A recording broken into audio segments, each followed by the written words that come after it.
Il-Viċi Kap tal-Partit Nazzjonalista Beppe Fenech Adami ħareġ b'argument ġdid biex jiddefendi ismu fil-każ ta' Capital One.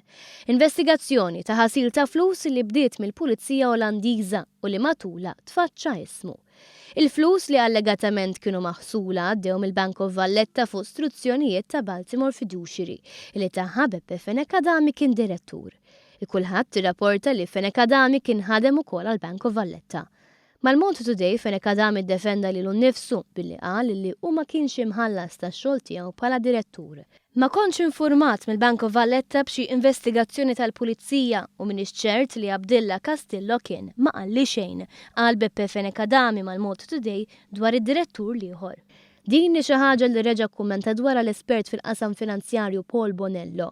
Tenna li fil-waqt li mhux jikkummenta fuq il-każ speċifiku għaliex m'għandux dokumenti f'idejh, fiduċjarju ma jistax ifarfar minn fuq spallejh responsabilità ta' dak li jagħmel jew m'għamilx. Bonello jgħid li tal-inqas kellu jkun hemm due diligence. Fuq kollox iżid jgħid li ma titħallas ma jnaqqas responsabilità marbuta mal-kariga. Lanqas jgħid l-argument li ma tkunx direttur eżekuttiv. Bonello tem jgħid li huwa l-irwol tad-direttur li jaġixxi bħala gatekeeper.